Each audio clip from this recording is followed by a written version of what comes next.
तो मेरे बहुत ही प्रिय और बेहद सम्मानित साथियों, हृदय की असीम गहराइयों से अभिनंदन, बहुत बहुत हार्दिक स्वागत। साथियों, मंगली पर हमने चर्चा की।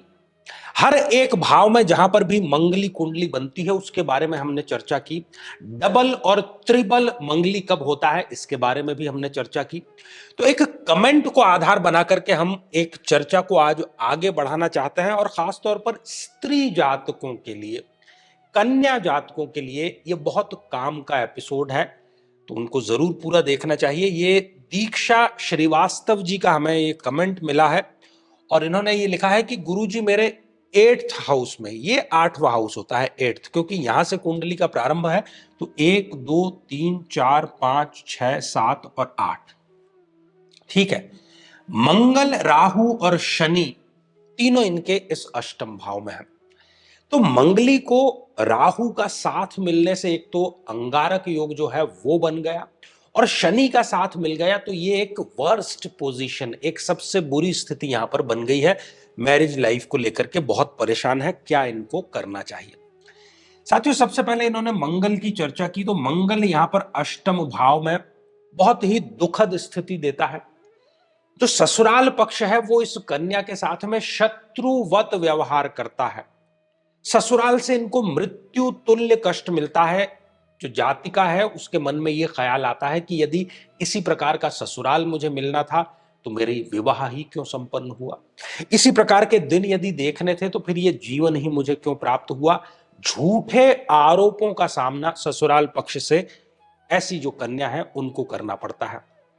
किसी भी प्रकार की जायदाद, किसी भी प्रकार की भूमि, प्लॉट, कोई भी लग्जरी इनको ससुराल पक्ष से मिलती ही नहीं है।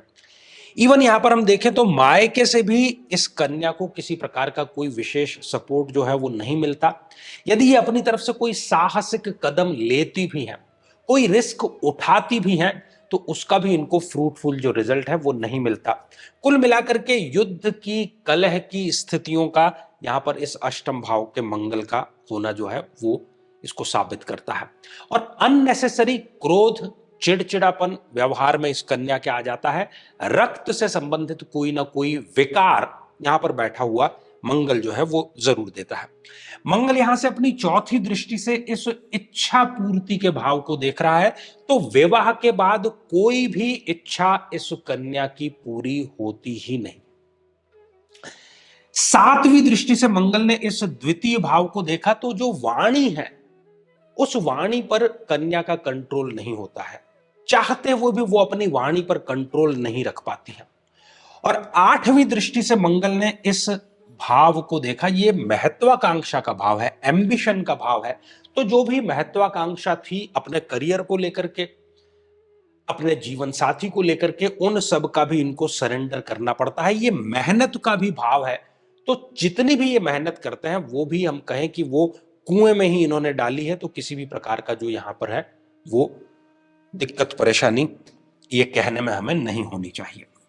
दूसरी इन्होंने बात की राहु के यहां होने की, तो राहु यहां पर मंगल और ससुराल संबंधी परेशानियों को कई गुना बढ़ाने का कार्य कर रहा है। राहु यहां पर बैठा है। राहु क्या है? राहु भ्रम है। राहु जो बुद्धि को भ्रमित करने वाला है, राहु एक प्रकार का जुआ है।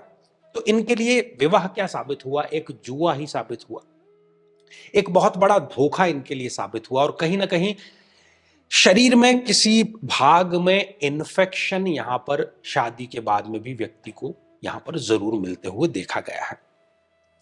शनि की इन्होंने बात की कि शनि भी यहां पर विराजमान है, तो इनकी जो आंखें खुलेंगी भी तो बहुत देरी से खुलेंगी, क्योंकि शनिदेव देरी के कारक हैं। शनिदेव आप देखिए कि अपनी 10वीं दृष्टि से इस पंचम भाव को देखने का कार्य कर रहे हैं, तो हर एक समस्या आकस्मिक रूप से इनके सामने आती है। प्रेम इनको मिलता नहीं है, और संतान से जो सुख है उससे भी व्यक्ति को वंचित रहना पड़ता है। तो इस मंगली कुंडली में राहु ने और शनि ने इस मंगल को कई गुना बढ़ाने, उसकी नकारात्मकता को बहुत कई गुना बढ़ाने का कार्य किया।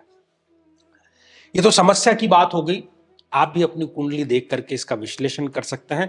लेकिन इसका समाधान क्या है? इसका समाधान छुपा है हमारी महादशा में, क्योंकि महादशा हमारे लिए वर्तमान है। तो जिस किसी भी ग्रह की आपको महादशा चल रही है, उसकी महादशा मंत्र साधना दीक्षा कि हमारे कार्यालय से भी प्रदान की जाती है, वो यदि आप करते हैं तो कम से कम वो एक इंश्योरेंस, एक बीमा, एक गारंटी हो जाती है कि आपका जो दाम्पत्य जीवन है उस महादशा में कम से कम शांतिपूर्वक अवश्य बीत जाएगा। साथियों, आपके लिए दो सूचनाएं भी है।